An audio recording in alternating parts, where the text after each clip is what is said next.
नमस्कार। इस वीडियो में कक्षा 10 विषय हिंदी यूपी बोर्ड परीक्षा 2024 हेतु पद्य साहित्य के विकास पर आधारित टॉप 40 ऐसे अति महत्वपूर्ण प्रश्न लाए हैं जो बोर्ड परीक्षा में बार बार पूछे जाते हैं।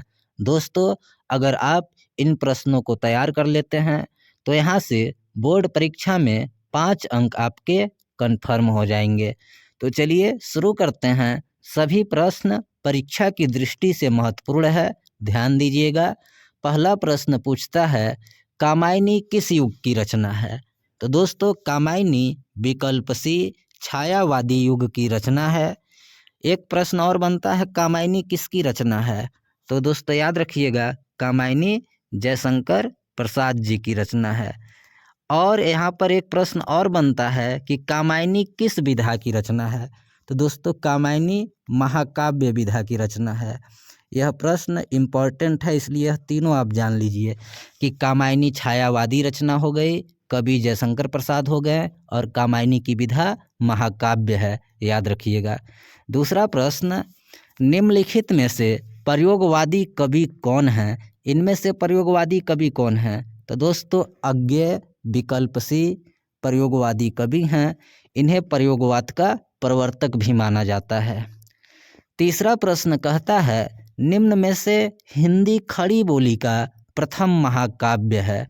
इनमें से हिंदी खड़ी बोली का प्रथम महाकाव्य, तो दोस्तों विकल्प सी प्रिय प्रवास हिंदी खड़ी बोली का प्रथम महाकाव्य है। और प्रिय प्रवास के दोस्तों कवि हरिऔध जी हैं, ये भी याद रखिएगा।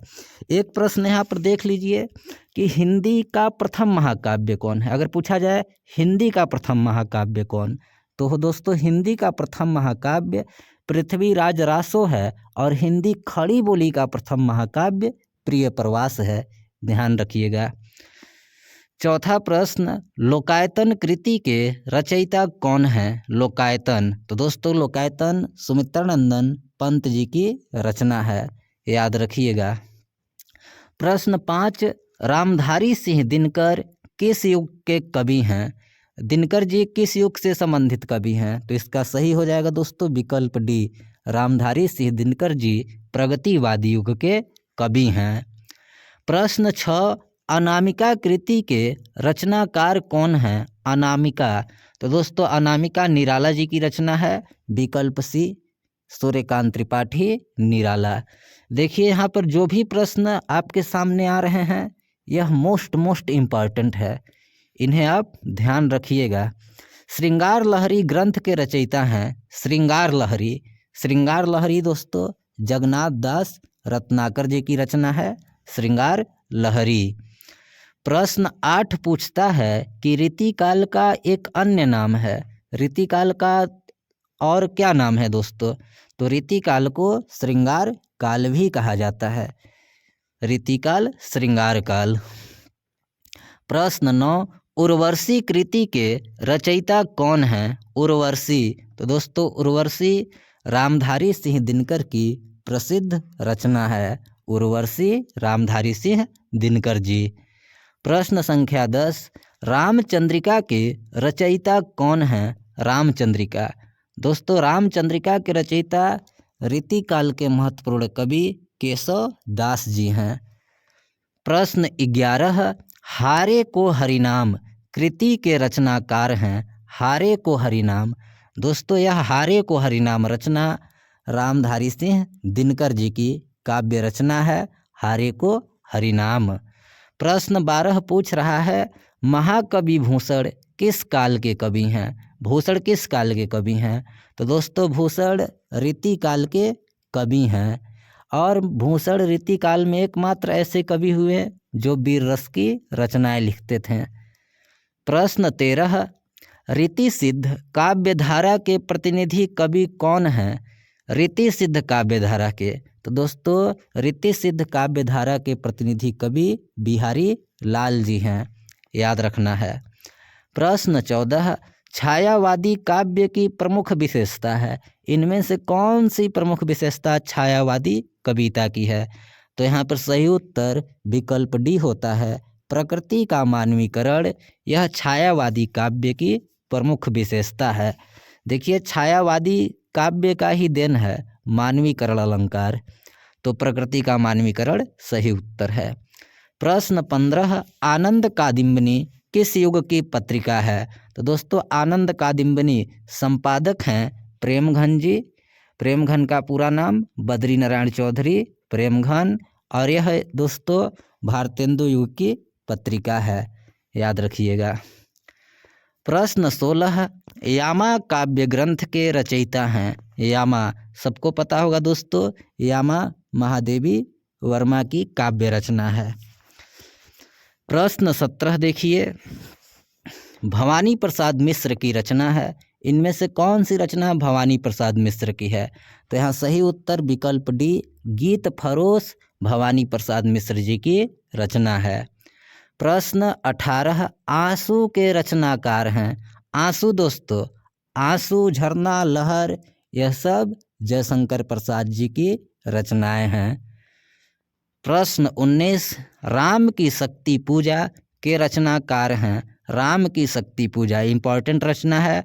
इस कृति के रचनाकार दोस्तों सूर्यकांत त्रिपाठी निराला जी हैं।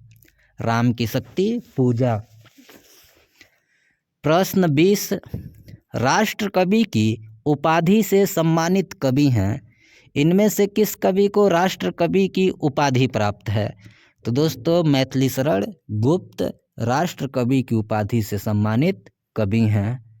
प्रश्न 21, निम्न में से कौन सी रचना धर्मवीर भारती की है? इनमें से कौन सी रचना धर्मवीर भारती की है? तो सही उत्तर विकल्प सी, अंधा युग धर्मवीर भारती की कृति है। प्रश्न 22 कहता है, नई कविता के महत्वपूर्ण कवि हैं। इनमें से कौन नई कविता के महत्वपूर्ण कवि हैं? तो इसका सही उत्तर होगा डॉक्टर जगदीश गुप्त जी।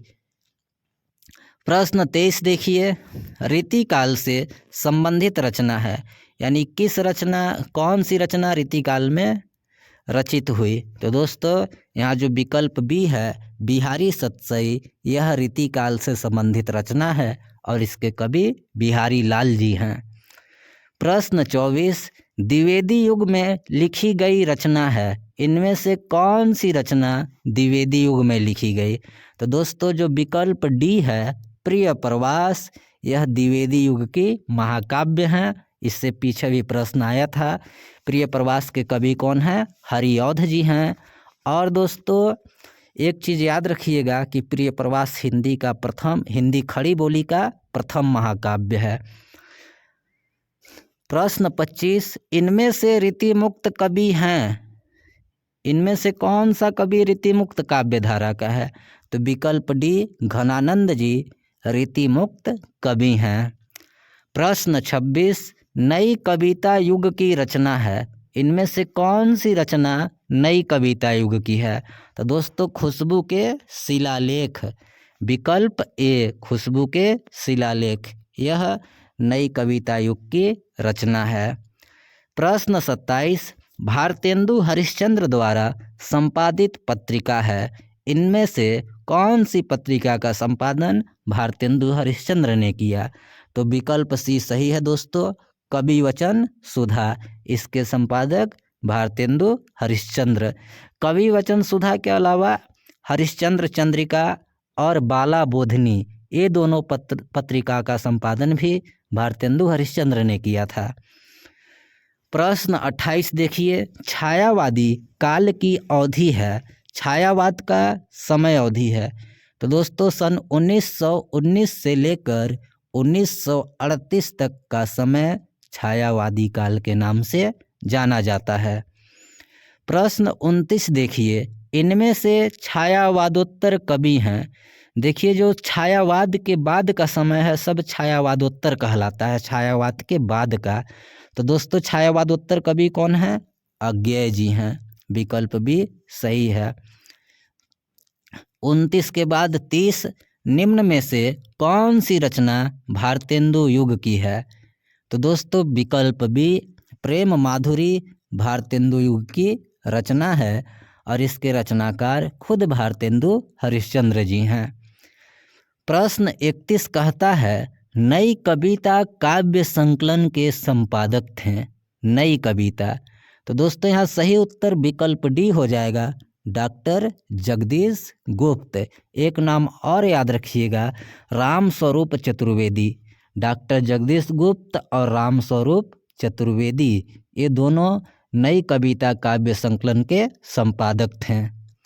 प्रश्न 32, निम्नलिखित में से महाकवि भूषण की रचना है। भूषण की रचना कौन सी है दोस्तों? तो छत्रसाल दशक, शिवा बावनी, शिवराज भूषण, यह तीनों रचनाएं महाकवि भूषण जी की है। छत्रसाल दशक, महाकवि भूषण। प्रश्न 33, चिदंबरा कृति के रचनाकार हैं? चिदंबरा, तो दोस्तों चिदंबरा सुमित्रानंदन पंत जी की रचना है। चिदंबरा रचनाकार कौन है? सुमित्रानंदन पंत। प्रश्न 34 देखते हैं, रामधारी सिंह दिनकर की रचना है, इनमें से कौन सी रचना दिनकर जी की है? तो दोस्तों जो विकल्प सी है, परशुराम की प्रतीक्षा, यह रामधारी सिंह दिनकर जी की रचना है। प्रश्न 35 देखिए, निम्न में से जयशंकर प्रसाद की काव्य रचना है, इनमें से कौन सी जयशंकर प्रसाद की काव्य रचना है? तो दोस्तों विकल्प ए चित्राधार, यह जयशंकर प्रसाद जी की काव्य रचना है। प्रश्न 36, आधुनिक युग की मीरा हैं। आधुनिक युग की मीरा किसे कहा जाता है? तो दोस्तों विकल्प बी महादेवी वर्मा को आधुनिक युग की मीरा कहा जाता है, क्योंकि महादेवी वर्मा जी के गीतों में भी मीरा की तरह ही पीड़ा सुनाई देती है। 37 नंबर का प्रश्न देखिए, प्रताप नारायण मिश्र द्वारा संपादित पत्रिका है। तो दोस्तों ब्राह्मण, यह प्रताप नारायण मिश्र द्वारा संपादित पत्रिका है। साथ ही सरस्वती को भी याद रखिएगा, महावीर प्रसाद द्विवेदी, और हिंदी प्रदीप के संपादक बालकृष्ण भट्ट, और ब्राह्मण के प्रताप नारायण मिश्र। यह तीनों पत्रिकाएं इंपॉर्टेंट है। प्रश्न 38, वैदेही वनवास के कवि हैं, इनमें से कौन वैदेही वनवास के कवि हैं? तो सही उत्तर हो जाएगा दोस्तों विकल्प ए हरिऔध जी वैदेही वनवास के कवि हैं। 39 नंबर का प्रश्न, अज्ञेय की रचना है, कौन सी रचना अज्ञेय की है? तो विकल्प सी हरी घास पर क्षण भर, यह अज्ञेय जी की रचना है। 40 नंबर का लास्ट प्रश्न है, कश्मीर सुषमा के रचयिता कौन हैं? कश्मीर सुषमा, दोस्तों यह भारतेंदु युग की रचना है और इसके रचनाकार श्रीधर पाठक जी हैं। तो दोस्तों वीडियो कंप्लीट हुआ, अच्छा लगा होगा तो लाइक कर दीजिए, चैनल को सब्सक्राइब कीजिए। धन्यवाद।